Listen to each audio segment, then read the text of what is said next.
Pai do Senhor, igreja. Amém. Isso aí, o pessoal tá animado. Num frio assim, gosto de ver assim.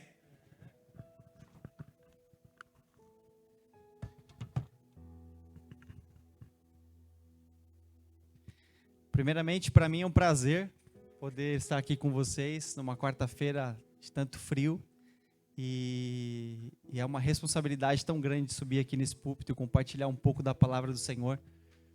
Então, antes da gente começar, ainda mais lidar com um tema tão sensível, né? Que as finanças. Eu já tive a oportunidade de vir aqui participar do podcast de vocês e compartilhar um pouco da experiência, né? Para quem não me conhece, o David já falou, eu sou Rafael Tavares, mas não é nada sobre mim hoje. É sobre Jesus. Eu vou falar um pouco de mim, mas eu não sou nada, esqueça de mim. Tá? Rafael Tavares, hoje eu sou missionário, eu estou como CEO da Board Capital, que é uma empresa de assessoria financeira vinculada a XP Investimentos, não sei se vocês já ouviram falar. Pela graça do Senhor, o Senhor me deu o privilégio de poder conduzir essa empresa e poder ajudar e transformar a vida de pessoas numa área tão complicada que é o nosso país. Tá? A gente não teve educação financeira, grande parte das famílias de berço. Eu nasci na periferia e graças a Deus eu tive a oportunidade de plantar e poder estar colhendo um pouquinho disso ainda. Eu creio que Deus tem muito mais para a gente nesta noite e eu espero poder trazer um pouco daquilo que Deus fez na minha vida, o que Deus tem me direcionado no caminho e que tem dado certo, e que o Senhor possa lidar no interior de cada um de vocês em particular. Que a palavra ela vem no individual. Primeiro veio para mim, fazendo aqui o meu esboço, e eu tenho certeza que vai atingir o coração, a intimidade, a necessidade de cada um de vocês. Cada um aqui vive um momento de vida hoje. E cada um tem as suas necessidades, tem os seus sonhos, os seus anseios. Eu tenho certeza que Deus vai tratar no individual nesta noite. Amém? Eu separei essa pregação em 4 tópicos, em 4 mitos. Então, não sei se a gente vai ser um culto onde vocês vão vibrar, glória a Deus, aleluia, um culto mais de ensino, mas tenho certeza que a gente vai usar muita palavra de Deus. Preparem-se para olhar a Bíblia de vocês aí, porque a gente vai trazer alguns textos e eu espero aprender um pouco mais junto com vocês aqui também, tá bom? O título é o seguinte: a sabedoria bíblica nas finanças, desfazendo mitos e preconceitos. Amém? Hoje a gente vive em meio a muitos preconceitos, a muitas dificuldades quando a gente se fala em dinheiro dentro da igreja, né? Infelizmente e felizmente a igreja é feita de pessoas, né? E tem muitas pessoas que acabam utilizando a frente da igreja para só pensando em recursos e acaba deturpando a imagem de Deus. Então a gente vai lidar um pouquinho isso com um tema que eu comentei com vocês, finanças, que é tão complicado e que a gente tem tantos preconceitos sobre o dinheiro em relação quando envolve a vida cristã. Então, vamos explorar um pouco a palavra de Deus e entender o que a gente deve fazer e encarar quando se diz finanças, de uma maneira que a gente possa honrar o nome do Senhor. Amém? Antes da gente começar, eu queria orar e eu queria apresentar o Senhor aqui. Senhor Jesus, obrigado, papai, por essa oportunidade. Obrigado por essa casa, Senhor Jesus, obrigado pela sua igreja, Senhor, obrigado pelas vidas aqui representadas, cada família, Jesus, que o Senhor venha, Senhor, através da minha vida, fale através da minha boca, que não seja eu, Senhor, mas seja o seu Espírito Santo através da minha vida, Senhor, me conduza, Senhor Jesus, para que os meus irmãos possam receber uma palavra, Senhor, de ensino, uma palavra de direção, uma palavra de conforto. Eu te agradeço, Senhor, por este momento. Nos abençoe e nos conduza em nome de Jesus. Amém, igreja? Amém. Vamos lá. Primeiro mito. Dinheiro é a raiz de todos os males. Muita gente fala isso. Ainda mais Eu falo assim, meu pai tem 83, vai fazer 84 agora na sexta-feira, né? Falo que os mais antigãos aí, o pessoal cresceu com uma cultura, né? Eu nasci em igreja pentecostal, canela de fogo, né? Que a gente costuma falar. E eu vi muito isso ao meu redor, né? Onde as pessoas, muitas vezes por ignorância, quando eu digo ignorância, é falta de conhecimento, ouviu falar dos pais, esse tipo de coisa, que ter dinheiro é algo negativo, é algo que você não consegue se conectar, porque ela via muitos exemplos de pessoas com dinheiro se corrompendo, fazendo um monte de coisa errada, só olhando para si, para dentro, só para soberba, né? Então, é algo que ainda se faz presente, tá? Pode ser que hoje aqui na nossa igreja que não, mas com certeza você vai conhecer alguém que tenha certo preconceito quando a gente se trata de dinheiro, né? Isso envolve tudo. Isso envolve todas as partes da nossa vida. Então é um tema super importante. Então, antes da gente começar, vocês já estão preparados aí com a Bíblia? Vamos lá em 1 Timóteo 6:10.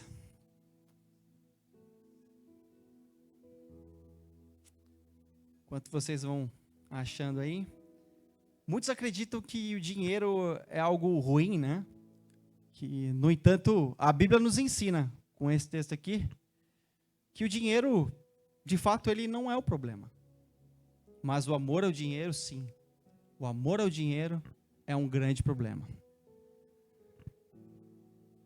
1 Timóteo 6,10 diz assim: pois o amor ao dinheiro é a fonte de todos os tipos de males. E algumas pessoas, por quererem tanto ter dinheiro, se desviaram da fé e encheram a sua vida de sofrimento. Aqui a palavra é clara para a gente. Ela diz e salienta mais uma vez que o dinheiro não é algo ruim, mas o amor a ele, a mamon, amar o dinheiro, viver em prol dele, sempre, só buscando aquilo, te traz maldição. Na Bíblia a gente tem alguns exemplos que eu vou trazer aqui, de algumas situações. Primeiro, Judas Iscariotes.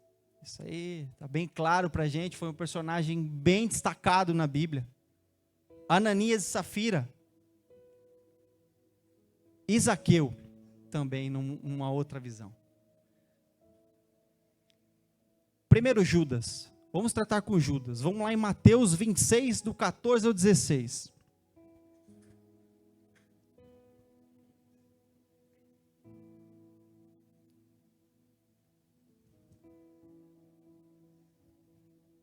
Mateus 26,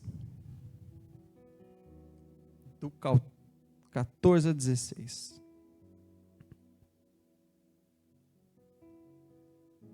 Então, um dos 12, chamado Judas Iscariotes, dirigiu-se aos chefes dos sacerdotes e lhes perguntou: o que me dareis se eu entregar a vós?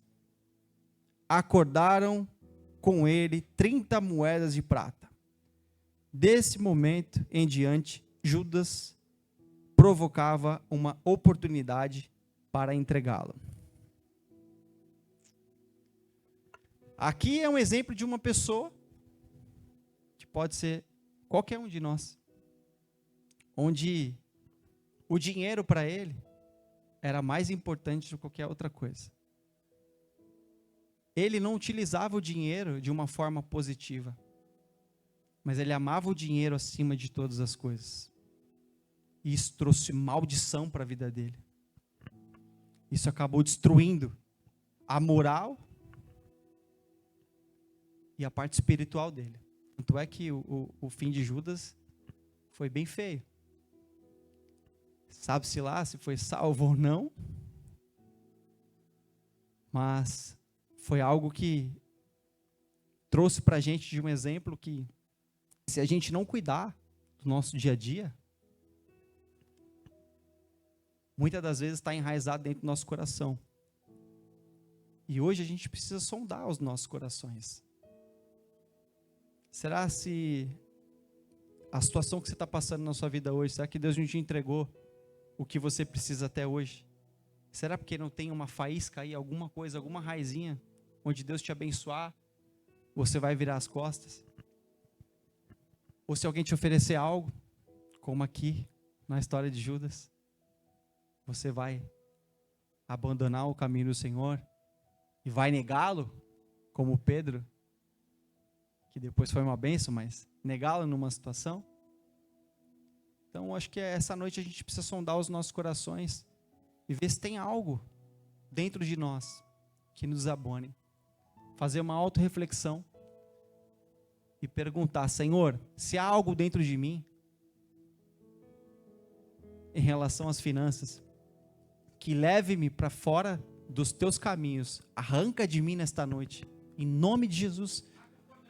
Que o Espírito Santo possa visitar cada um de vocês de uma forma direta e indireta, porque muitas das vezes, irmãos, nós temos algo no nosso coração, a nossa carne é podre. Eu peço para Deus sempre misericórdia: Senhor, me perdoa, porque direto e indiretamente o nosso consciente está pensando um monte de porcaria. A nossa carne é pecado. Se não é a presença do Espírito Santo na nossa vida, quem seríamos nós? Não estaria aqui. Gosto de citar um outro exemplo aqui. Vamos lá em Atos 5, do 1 ao 11.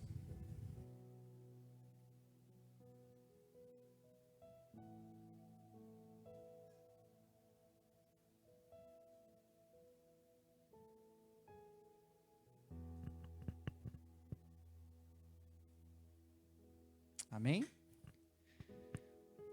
Aqui a gente vai falar um pouquinho da história de Ananias e Safira. Vocês já devem também conhecer um pouco dessa história. Um homem chamado Ananias, com Safira, a sua esposa, também vendeu uma propriedade.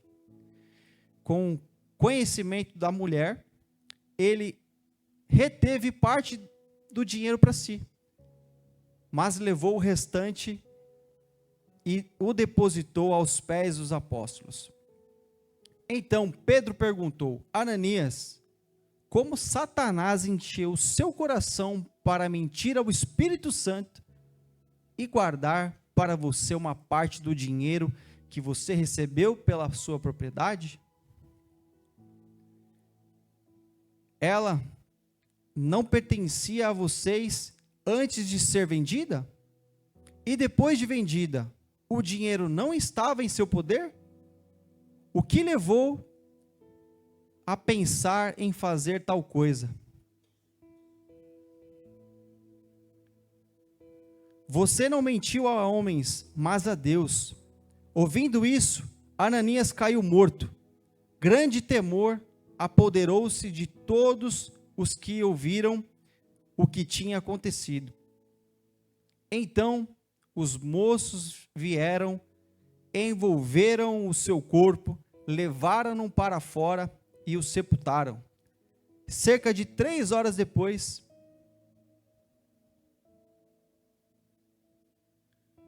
entrou a esposa. Sem saber o que havia acontecido, Pedro lhe perguntou: diga-me, foi este o preço que vocês conseguiram pela propriedade? Ela respondeu: sim, foi esse mesmo. Pedro lhe disse: por que vocês entraram em acordo para tentar o Espírito do Senhor? Veja, então estão à porta os pés dos que o sepultaram seu marido, e eles o levarão também. Naquele mesmo instante, caiu morta aos pés dele. Então, os moços entraram e encontraram-a morta. Levaram-na e a sepultaram ao lado do marido.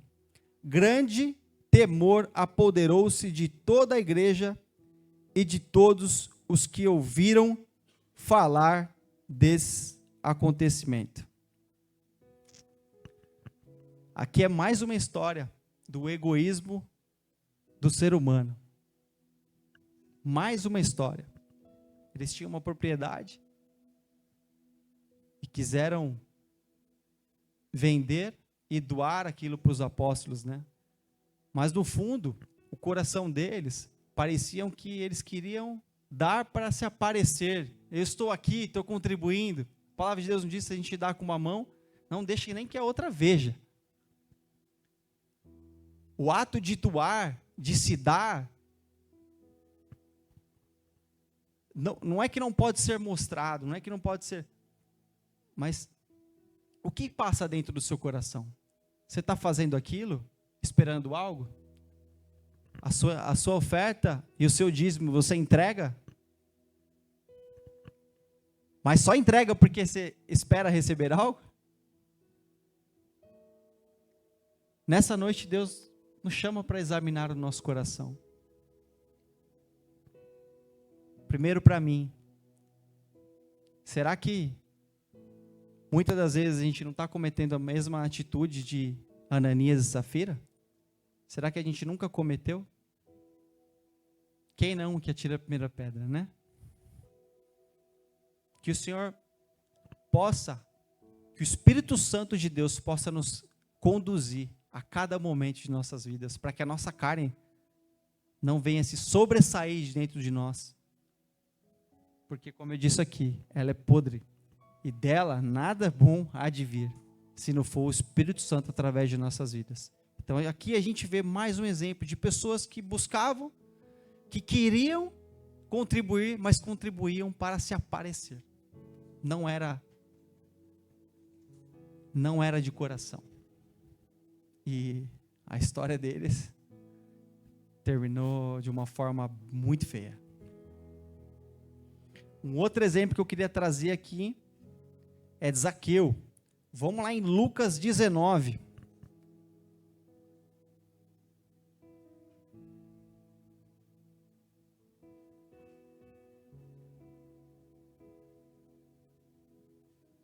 Lucas 19, do 1 ao 10.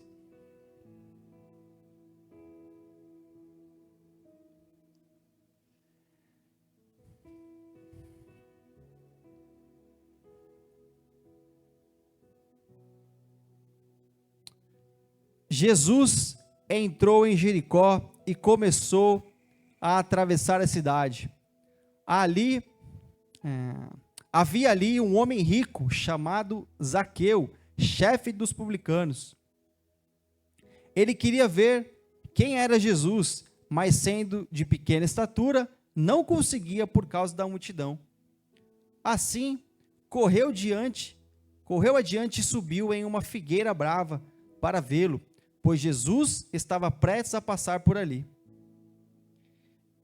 Quando Jesus chegou àquele lugar, olhou para cima e lhe disse: Zaqueu, desça depressa, porque hoje preciso ficar na sua casa. Então ele desceu rapidamente e o recebeu com alegria. Todo o povo viu isso e começou a se queixar. Ele se hospedou na casa de um pecador.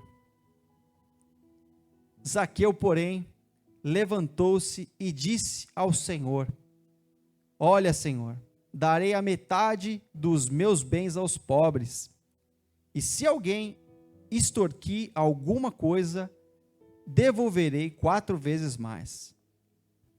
Jesus disse: Hoje houve salvação nesta casa, aleluia, porque este homem também é filho de Abraão, pois o Filho do Homem veio buscar e salvar o que estava perdido. Olha aqui, até arrepia, que bênção, Espírito Santo, como Jesus é bom, e Ele não olha para as nossas fraquezas, Ele não olha para os nossos pecados quando a gente se arrepende de todo o coração. Zaqueu aqui, como disse, ele era chefe dos cobradores de impostos lá. E essa fortuna que ele construiu, com certeza, teve muito dinheiro ilícito ali dentro. Como o Mateus também era lá na frente, né? Um cobrador de impostos. Esse aqui era chefe. Você imagina o que passava ali, né? De ter deixado aquela partezinha para ali. Mas Jesus, em nenhum momento, veio acusá-la. Jesus viu a audácia dele. O coração dele, por mais que ele tinha aquele trabalho, que lidava com dinheiro, que era um tema muito delicado, que é delicado até hoje, ele tinha um coração arrependido. E ele queria, de qualquer maneira, ter o contato com Jesus. E correu para aquela figueira. O que a gente está fazendo para que Jesus nos veja e mude a nossa história? O que a gente está fazendo? O exemplo de Zaqueu foi subir numa árvore. Muitas das vezes você está clamando, irmão, e só o Espírito Santo sabe onde você está, ajoelhado na beira da sua cama. Ele não esqueceu de você. Continue orando, continue buscando. Vá atrás dele. Ele está à porta e bate, né? Vá atrás. Se entregue de todo o coração. Busque mais a ele. Que eu tenho certeza que ele vai vir até você e transformar a sua história como transformou a de Zaqueu aqui.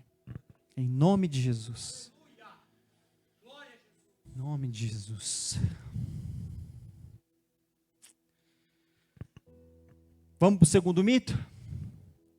Nós cristãos devemos viver na pobreza para sermos espiritualmente puros. Parece até engraçado. Mas eu já ouvi algumas vezes isso aí. Eu ouvi algumas vezes isso. Ainda mais eu que eu saí de periferia e você vai batalhando e Deus vai te abençoando, você vai crescendo. Aí você começa a ouvir isso das pessoas. Ih, aquele ali já não é mais como antes. Quem sabe você batalhando, suando, só Jesus sabe a sua batalha diária. Aí você vê um outro irmão falando, ih, esse irmão aí está vivendo uma vida boa, está com um carro lá, agora passa no ponto de ônibus, nem olha, passa direto, não dá nem uma carona. Ih, não, pecador, não busca mais o papai, não está puro, né? Então nós cristãos devemos viver na pobreza para sermos espiritualmente puros, igreja? Não. Vamos lá, Provérbios 38, do 8 ao 9. Provérbios 30, do 8 ao 9.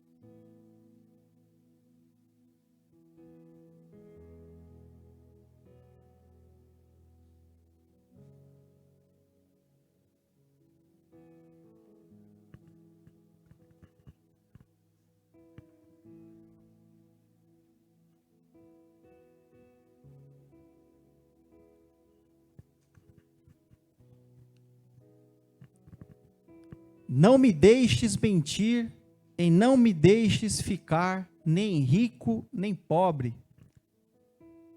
Dá-me somente o alimento que eu preciso para viver. Porque eu, se tiver mais do que o necessário, poderei dizer que não preciso de ti. E se ficar pobre, poderei roubar, e assim envergonharei o teu nome, ó Deus. Muitas das vezes eu já ouvi as pessoas se apegarem a esse texto para falar que a pobreza, para falar que para viver uma vida, vamos dizer assim, uma vida sem muitos anseios, sem muitos sonhos, se apegando nesse texto aqui, que se eu fizer muito, se eu ganhar muito, eu vou largar, mas aqui nesse texto é uma oração. E o que ele está trazendo de uma forma profunda para a gente é o tema de tentação. E cada um tem o seu, cada um tem a sua tentação no interior. Esse texto aqui não desabona que você possa ter muitos recursos, que você seja próspero, que você ajude as pessoas. Pelo contrário, aqui é algo, intimidade, é uma oração de um homem que dizia, se eu for por essa parte, eu vou me corromper. Mas se eu tiver muito, mas nós somos iguais? Todos nós somos iguais? Não. Então não se apega a esse texto para dizer que, às vezes, você já batalhou muito, muito e só tomou cabeçada, e você está desanimado e não consegue mais correr atrás das coisas para fazer a sua parte, né? Porque você tem que fazer o natural, né? O Senhor opera o sobrenatural. Não espere que o Senhor vai fazer a sua parte. Faça a sua, para que Ele possa, sim, agir na sua vida e operar o sobrenatural.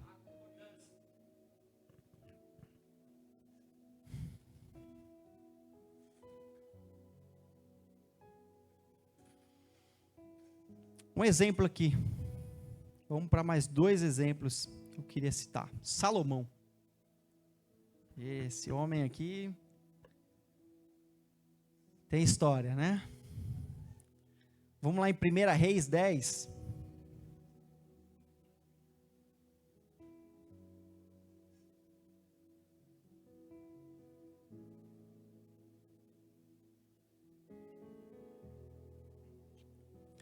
Primeira Reis 10, 23 ao 25.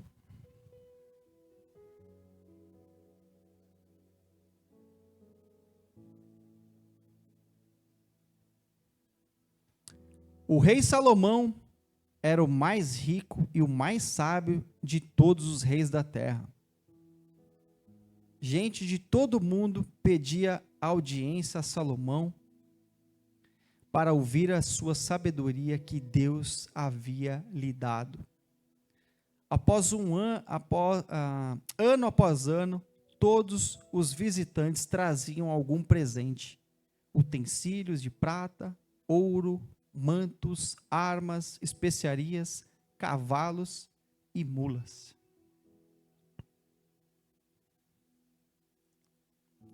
Salomão é um exemplo de um homem que, acho que a gente, quando começa os primeiros textos que a gente vai, após a nossa conversão, que quando trata de dinheiro, fala que Salomão orou e pediu por sabedoria e não por dinheiro, né? E isso é incrível, porque isso mostrava, independente do fim de Salomão, foi uma história também um pouco triste de toda a história linda que ele fez, que Deus usou a vida dele. Mas o coração dele era um coração íntegro, um coração que buscava o Senhor. E quando ele foi colocado na parede, o que ele pediu? Riquezas? Não. Ele pediu sabedoria. Tanto é que o povo vinha de vários e vários outros lugares do mundo para se aconselhar com ele. E ele recebia tantas bênçãos do Senhor, tantas bênçãos, tanto ouro, que não tinha mais nem onde armazenar. Então, muitas das vezes, a gente precisa examinar o nosso coração. A gente fica só olhando por uma coisa. Muitas vezes vou falar em questão do trabalho. Falei, eu quero aquele trabalho. Meu sonho é entrar na Mercedes, que o David trabalha. Meu sonho é entrar na Mercedes, meu sonho é entrar na Mercedes, meu sonho é entrar na Mercedes. Você fica naquilo, você fica numa cegueira. Muitas vezes Deus tem uma outra porta para você lá na Porsche. A gente estava conversando isso aqui hoje. Mas você está pedindo só para uma coisa ali, você está cego. Seu coração, você está olhando só para o desejo do seu coração. Você não está pedindo para o Senhor: Senhor, eu queria a Mercedes, mas se o Senhor me der uma outra porta, da Porsche, BMW, qualquer outra, eis-me aqui. Eu vou dar o meu melhor, eu vou fazer o meu melhor no trabalho. Eu trouxe esse exemplo aqui por conta do David, que ele trabalha na Mercedes, vocês todos devem saber, e foi onde eu conheci. Mas Salomão, o que eu quero dizer, que ele não pediu para algo material, ele pediu algo espiritual. Ele queria estar mais perto do Senhor, ele queria ter mais intimidade com o Senhor. E o Senhor trouxe muitas e muitas honrarias para ele. Isso mostra que a riqueza em si, ela não é impura, mas deve ser usada para glorificar o nome de Deus. Glorifique a cada momento, a cada bênção que o Senhor traz na sua vida, na minha vida, na vida de vocês. Glorifique no pouco, seja grato no pouco, que no muito eu te colocarei. Não é assim que diz a palavra? Provérbios 3, do 9 e 10.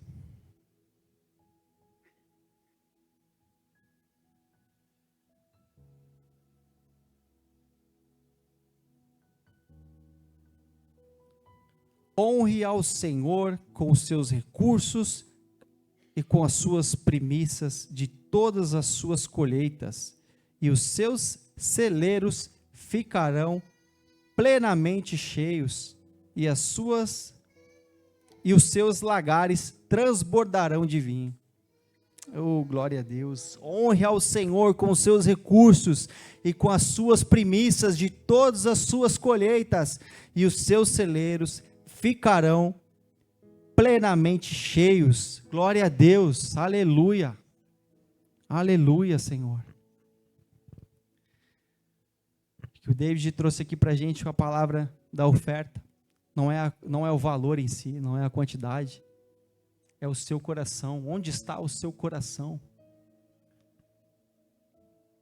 Várias e várias vezes, vários momentos, eu chegava na igreja e não tinha o que dar. E eu me sentia, Senhor,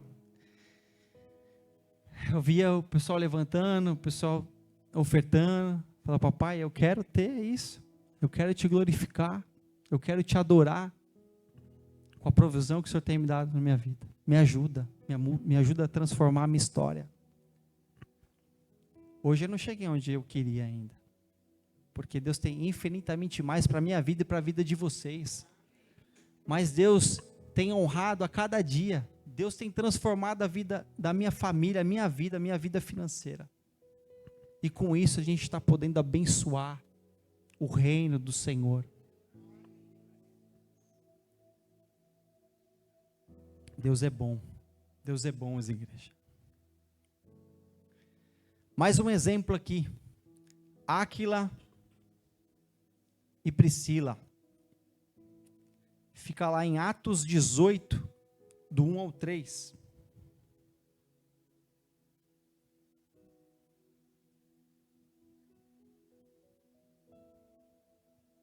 Atos 18, de 1 ao 3.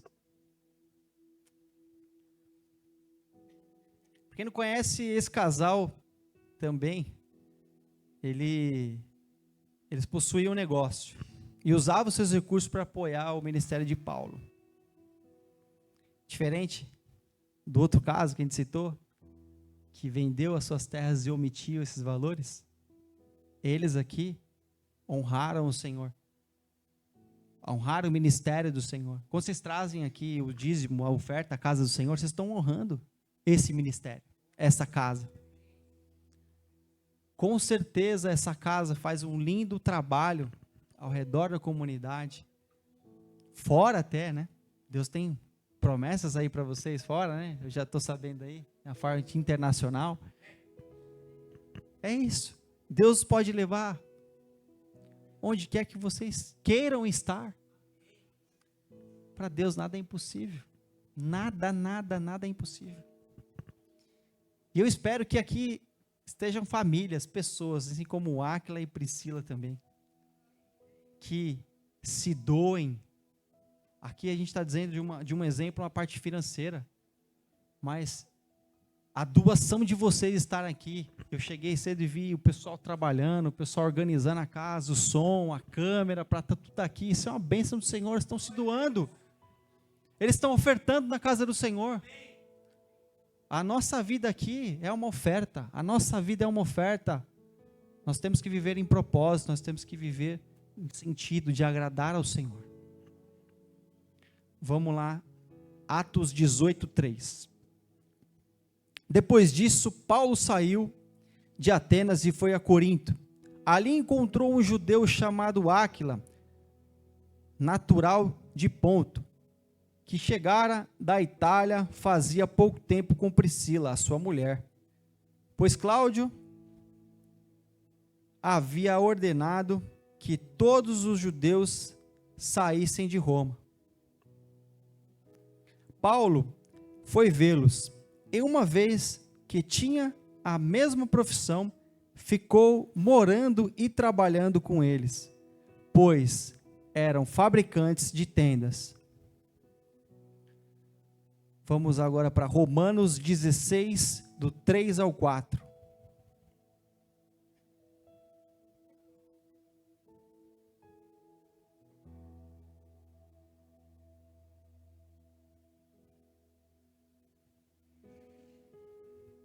Romanos 16, 3 e 4.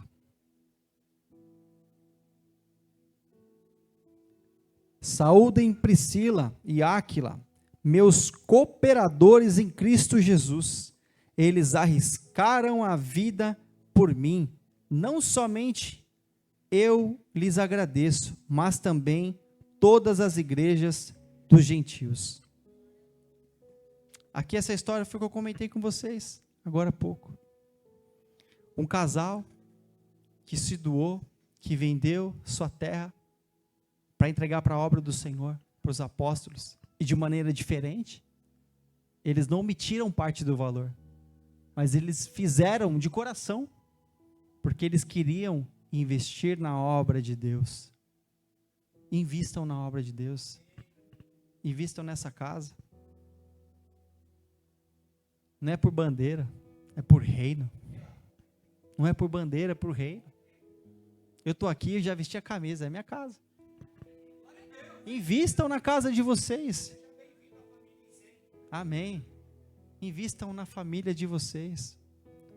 O que essa igreja pode ser influente, bairro, nação e nações.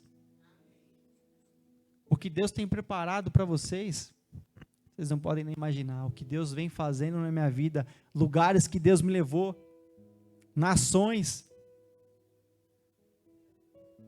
Deus pode levar vocês, não só para a França, mas para outros lugares também. Eu creio, profetizo em nome de Jesus. Receba, igreja, que o Senhor vai levar vocês a lugares que vocês nunca nem imaginaram, vai capacitar os descapacitados. O Senhor vai prover tudo aquilo que vocês necessitam. Profetizo como um profeta do Senhor. Nada sou, Pai. Espírito Santo de Deus, toca no coração de cada um aqui. Leva eles a outro nível, Senhor Jesus, no individual de cada um deles. Que eles possam viver o sobrenatural do Senhor, não só na parte financeira, mas que eles sejam prósperos em todas as áreas da vida deles, em nome de Jesus. Aleluia.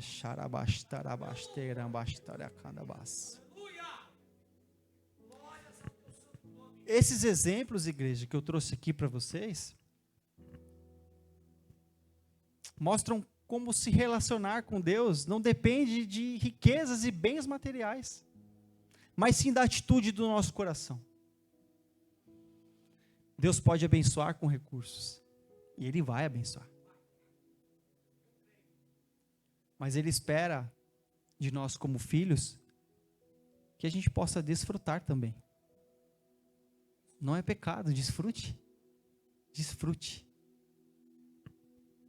E que a gente possa usar todos os recursos do Senhor, da sua vida individual, como ministério, como igreja, para expandir o reino do Senhor. Em cada família desse bairro, em cada família de São Paulo, do Brasil e do mundo. Que o Senhor use vocês. Pode ser que cada um de vocês tenha um sonho diferente, tem uma nação que Deus colocou no coração de vocês. Deixa Deus te usar. Deixa Deus te usar, nada é impossível para Ele. Ele me tirou de uma periferia, de um bairro, Jardim Filhos da Terra, lá na zona norte de São Paulo. Me levou Chile, Equador, Peru, Estados Unidos. Glória a Deus. Glória a Deus. Ele pode te levar para onde você quiser. Apenas abra o seu coração. Abra o seu coração para Ele, nesse momento. Espírito Santo, sonda-me, Senhor. Limpa-me. Quebra-me como um vaso no oleiro. Faz de novo, me constrói conforme a sua vontade. E que eu possa, Senhor Jesus, proclamar, levar a sua palavra. Me capacita financeiramente para que eu tenha condições de abençoar a igreja, de abençoar os meus pares, as pessoas que estão ao meu redor. Porque é para isso que serve o dinheiro. É para abençoar. É para abençoar. Terceiro, bicho, eu vou correr aqui. Dízimo é apenas para enriquecer a igreja. Eu toquei deixa eu beber uma água.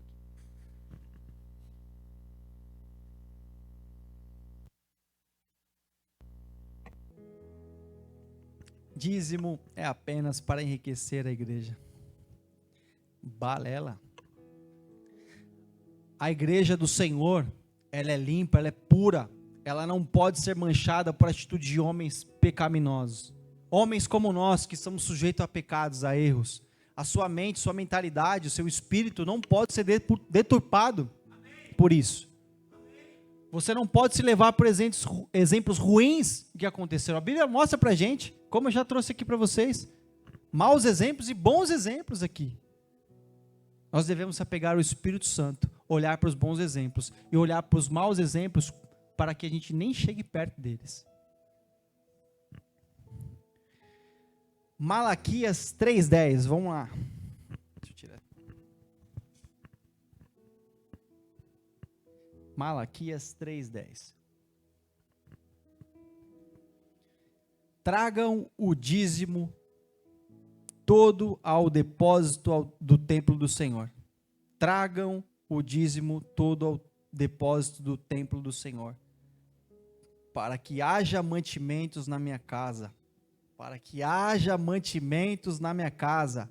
Ponha-me à prova nisto, diz o Senhor dos Exércitos, e vejam, se não vou abrir as comportas dos céus e derramar sobre vocês tantas bênçãos, que nem terão onde guardá-las. Oh, Senhor. Sejam fiel, igreja. Sejam fiel. Em todos, tudo, não importa se você é CLT, não importa se você trabalha por conta, se você é MEI, às vezes você tem outras rendas, não deixe o devorador entrar, não se engane. Se você tem o seu trabalho CLT, é um salário, se você faz outro particular, externo, MEI, não deixe de dar o seu dízimo da outra parte, não deixe que o gafanhoto atinja a sua plantação e leve a sua bênção. Ah, mas o meu principal é esse, aquilo ali é um bico que eu faço. Não importa, não importa, não deixe que o inimigo roube a sua bênção e a prosperidade que o Senhor tem para a sua vida. Prosperidade não quer dizer só da parte de dinheiro, não, mas se o Senhor conhece o seu coração, Ele vai fazer que na vida financeira, na sua saúde, na sua mentalidade, no amor, na alegria, na felicidade, que você seja pleno todos os dias. Muitas das vezes, igreja, o dízimo é visto como um ceticismo, uma forma de desconfiança. Ah, mas eu estou entregando o meu dízimo ali, eu não vejo que a igreja tem prosperado. Ou não, deram uma pintadinha aqui e ali, o pastor apareceu com um carrão, que não sei o quê. E muitas das vezes você não sabe que o pastor trabalha lá por trás o dia todo e chega aqui cansado. Acontece, a gente é ser humano e a gente está o tempo todo julgando as pessoas. O tempo todo a gente está na nossa mente maquinando o mal, olhando de uma forma direta ou indireta. Opa, me perdoa, Senhor, eu pensei isso aqui. Mas pessoal, muitas das vezes é levado por escândalos. Quantos escândalos a gente já viu? Não só na igreja evangélica do Brasil, católica. Milhões e milhões desviados. É por isso que a gente vai parar de abençoar, de servir. A gente não entrega para o homem, a gente não entrega para o pastor dessa igreja. A gente entrega para o dono dessa igreja, que é Jesus. Os nossos dízimos, nossas ofertas são para Jesus. Eu estou falando para vocês princípios que vão fazer você prosperar. Não olhe para quem você está dando. Não olhe. Faça. Faça, apenas faça. Eu vou citar um exemplo que aconteceu comigo ontem ou antes de ontem. Eu sempre peço para Jesus, para o Espírito Santo me conduzir para que eu não haja pela emoção. mas que o Espírito Santo sempre toque meu coração se eu devo abençoar ou se eu não devo abençoar. Porque a gente tem que ficar esperto, pessoal. Infelizmente, tem muita gente que age de má fé, e às vezes você está ajudando e financiando a cachaça daquele cara. Ou a droga. Ah, mas coitado, ele está no frio, que não sei o que, aquilo é um escape para ele, mas será que aquilo não vai levar ele à morte? Será que aquilo não vai desencadear que ele faça depois, perca a sua consciência de fato, vá fazer um assalto, fazer algo ilícito? Será que você não está sendo um financiador? Então, tome muito cuidado com isso. Peço sempre o Espírito Santo me conduzir e me levar ao nível de entendimento diferente. Eu estava indo em um mercado próximo ao escritório, lá em Guarulhos, e tinha um rapaz lá em estado de rua, né? Empurrando um carrinho sem camisa num frio, rapaz. Falei, caramba. E ele me abordou. E eu parei, eu olhei para a cara dele, eu olho dentro dos olhos, para que o Espírito Santo possa me mostrar se há verdade nas palavras dele, eu só queria me ludibriar. E ele falou comigo, olha, eu vou falar a verdade para você. Eu estou há tantos dias sem beber cachaça, eu tomava não sei o que, de barrigudinha, aqui não sei o que, e eu estou usando refrigerante, tomo 2 litros ali, para poder uma maneira para que eu não caia para isso. Tem dado certo, já deu certo algumas semanas. Mas eu vou ser sincero para você. Se você puder me ajudar e me dar um lanchinho. E eu olhei bem nos olhos dele. Falei, amém. Me espera aqui que eu vou buscar para você e vou trazer. E fui lá, comprei o que você estivesse comprando para mim. Comprei o melhor lanche, comprei o melhor refrigerante que tinha ali.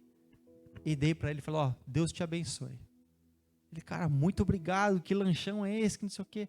E eu saí dali satisfeito, eu saí dali sorridente, saí dali abençoado. E eu saí dali para contar esse testemunho aqui para vocês. Entre vários que eu já tive ao redor do mundo, que eu já passei, coisas grandes, mas para Deus, naquele momento, aquilo foi enorme, o céu estava em festa. E eu fiquei muito feliz em poder ajudar a vida daquele homem. Queria muito que ele saísse da rua, não conheço. Mas queria muito que ele saísse daquela condição. O que eu quero dizer para vocês, sondem o coração de vocês, sejam abençoadores da obra do Senhor. A obra do Senhor não se limita à casa do Senhor. Você é a igreja. Amém. Onde quer que você pise a planta dos seus pés, você precisa ser luz e sal nessa terra. Que o Senhor possa te usar, que o Senhor possa te abençoar. Seja diferente do que você está sendo hoje. Faça o diferente. Você quer colher coisas novas? Não fique na sua vida, não faça as mesmas coisas que vocês estão fazendo. Façam algo a mais, façam diferentes para que vocês possam colher resultados diferentes.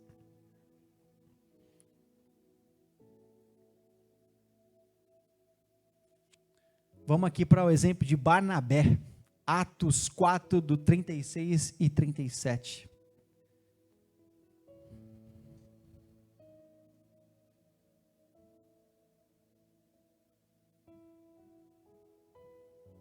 Atos 4, 36 e 37.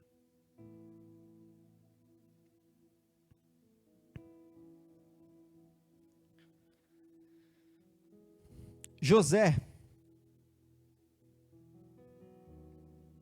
um levita de Chipre, a quem os apóstolos deram o nome de Barnabé, que significa encorajador, vendeu um campo que possuía, trouxe o dinheiro e colocou aos pés dos apóstolos.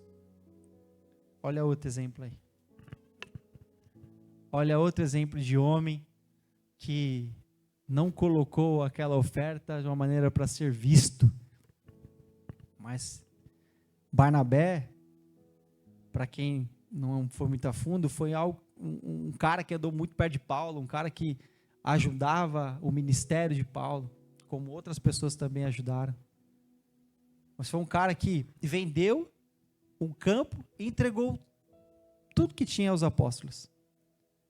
Ele não esperava reconhecimento, ele não esperava algo em troca, ter um lucro pessoal.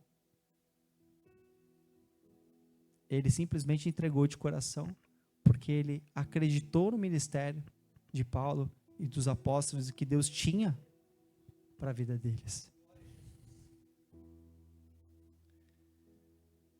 O propósito do dízimo, igreja, e das ofertas, ela vem como meio de sustentar a casa do Senhor.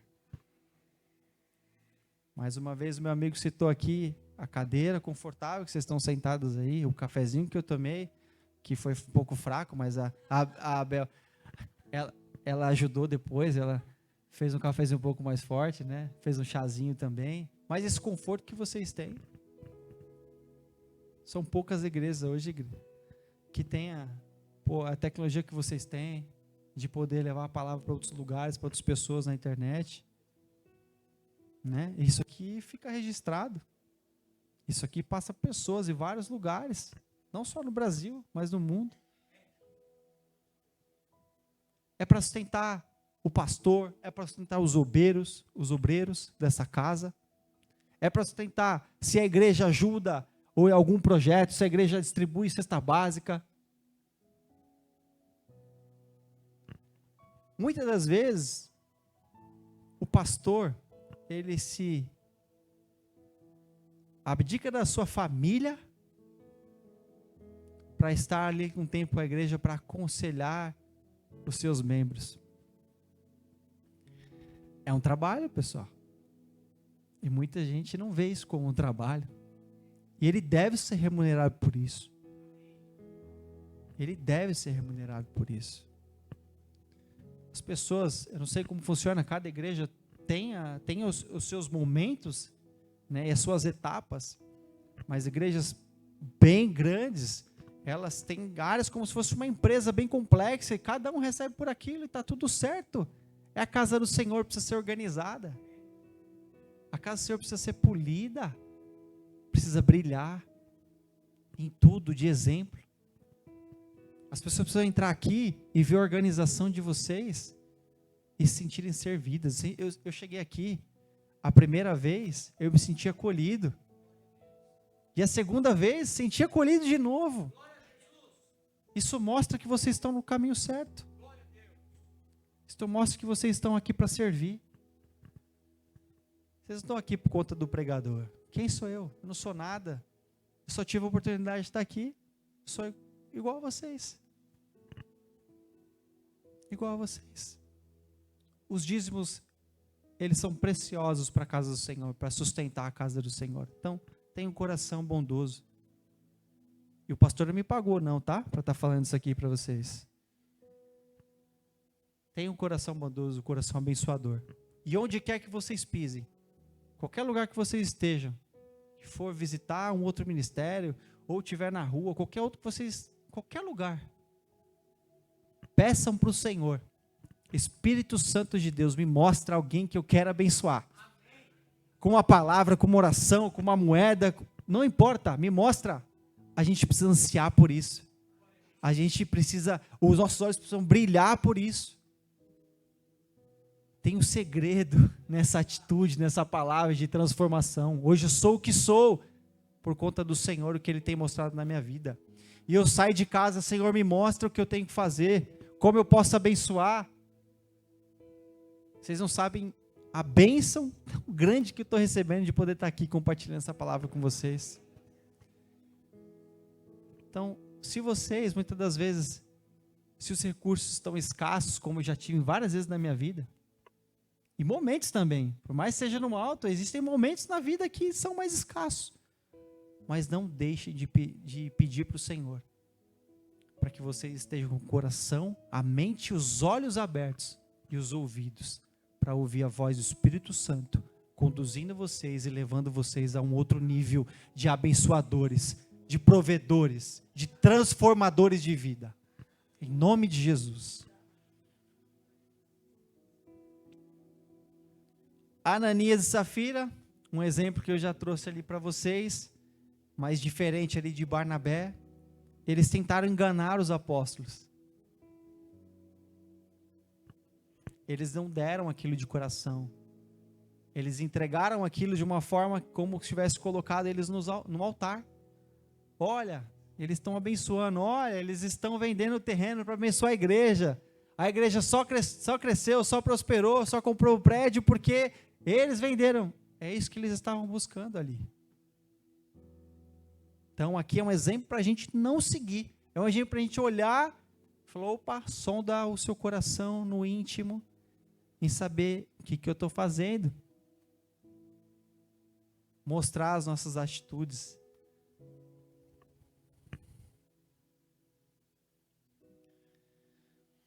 As ofertas, elas devem ser dadas com um coração sincero e não por motivos egoístas. Não olhe para si, não dê algo esperando algo em troca. Nós somos seres humanos, eu falo como um. Muitas vezes temos essa atitude, queremos dar, Senhor, mas se aquilo fazer barganha com Deus, não faça. Se arrependa. Você levantou para dar o dízimo, dar uma oferta, já pensando naquilo que você está pedindo para Deus ali em oração no seu quarto. Senhor, me perdoa, está aqui. Então, eu sei que eu posso fazer voto de Ti, como diz a sua palavra. Mas não deixe que seu coração caminhe dessa forma, uma forma de barganha. Eu estou dando por conta disso. Não, Senhor, o Senhor conhece a minha oração. A minha petição está ali no meu quarto, no meu interior. Fecha a porta do seu quarto. Coloca seu joelho no chão, sua testa no pó. Se humilha ao Senhor. E traga o seu dízimo, sua oferta ao altar do Senhor. Sem pensar nos seus anseios, nos seus desejos e bens materiais. Não é pecado. Não é pecado. Vocês devem sonhar, pensar. Só que nunca deixar que isso enraize seu coração, que seja uma prioridade acima do Senhor. Amém?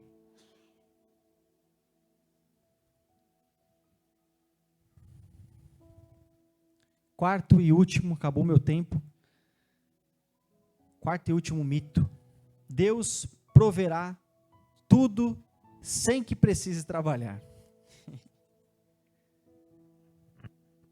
Eu conheço um exemplo desse. Deus proverá tudo sem que precise trabalhar.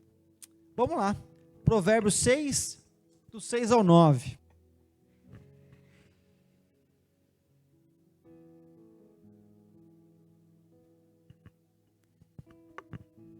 Provérbios 6, do 6 ao 9. Preguiçoso, aprenda uma lição com as formigas. Elas não têm líder, nem chefe, nem governador, mas guardam comida no verão, preparando-se para o inverno. Preguiçoso, até quando você vai ficar deitado? Quando vai se levantar?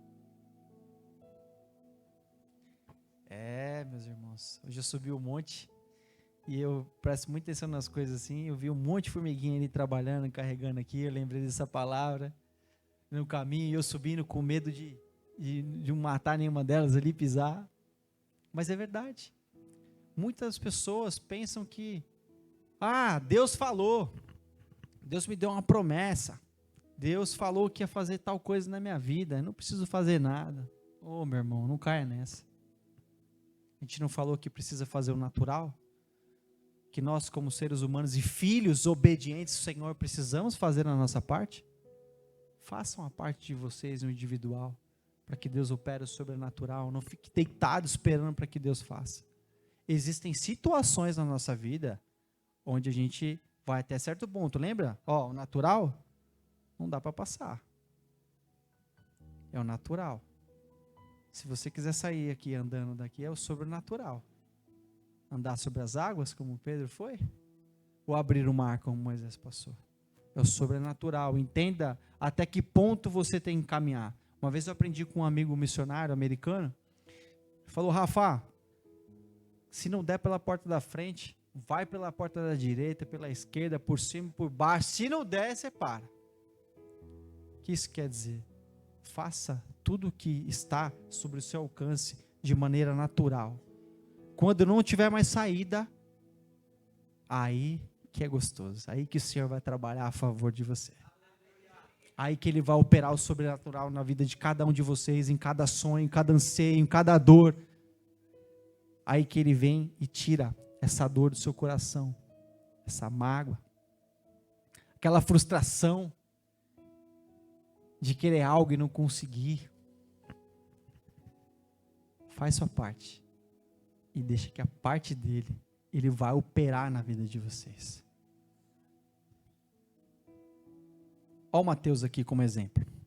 Vamos lá em Mateus 9, do 9 ao 13. Estou acabando, prometo.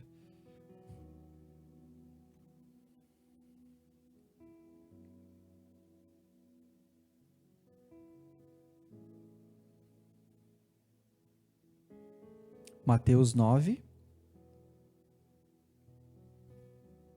do 9 ao 13. Diz assim: Ao sair dali, Jesus viu um homem chamado Mateus, sentado na coletoria. Ele disse: Siga-me. Mateus se levantou e o seguiu.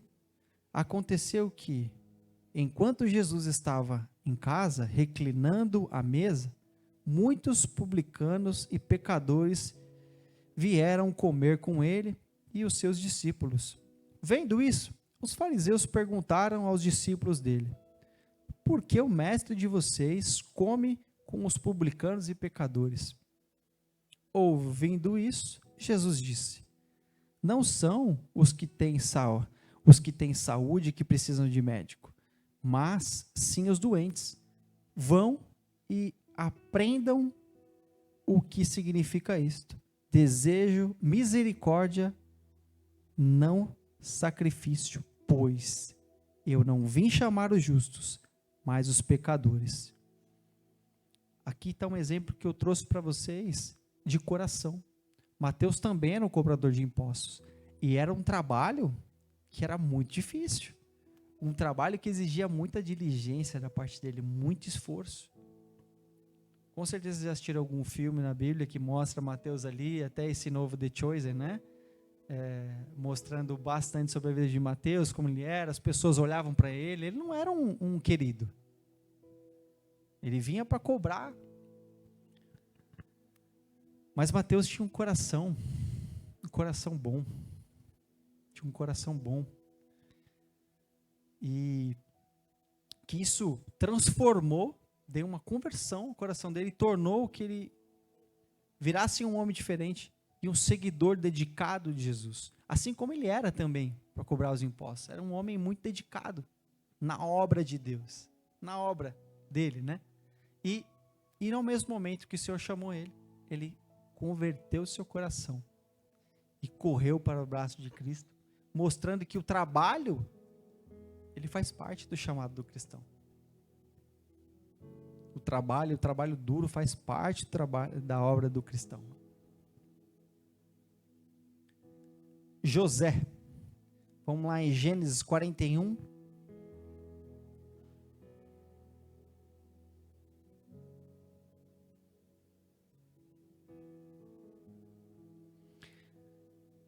Gênesis 41, 46 ao 57.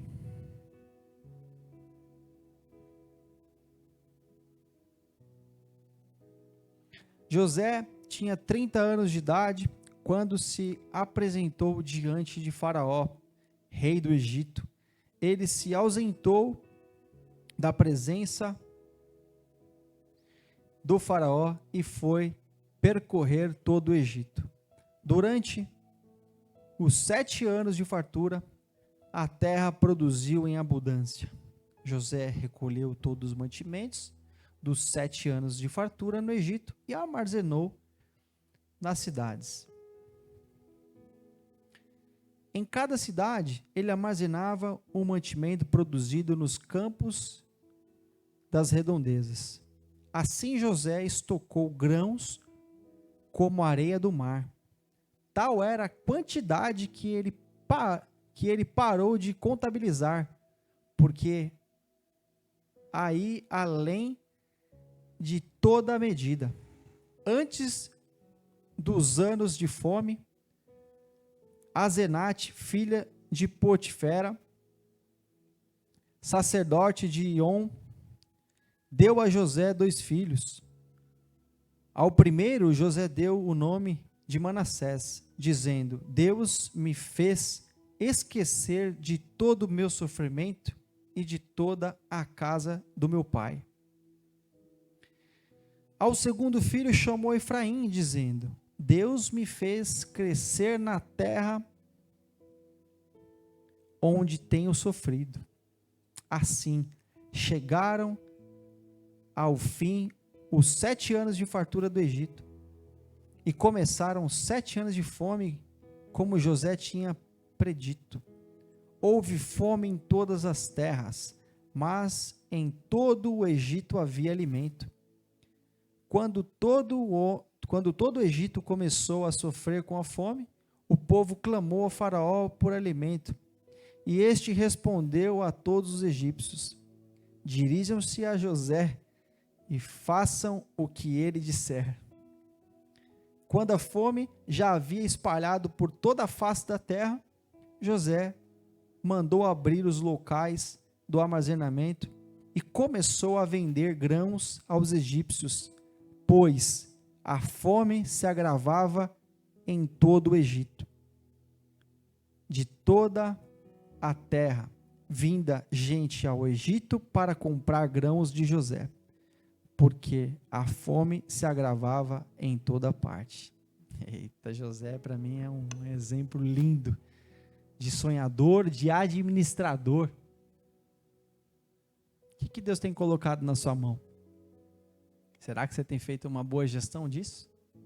Será que você tem feito uma boa gestão desse recurso que Deus tem providenciado em sua vida? José trabalhou como escravo, prisioneiro, e finalmente ele foi governador do Egito. A sabedoria dele, que vinha do Senhor, em administrar durante os 7 anos de abundância, foram essenciais para salvar o povo do Egito e o povo de outras terras também, de outras nações, por anos. José, ele não esperou que Deus fizesse tudo por ele, mas ele foi proativo e usou a sabedoria que Deus tinha dado para ele para administrar os recursos.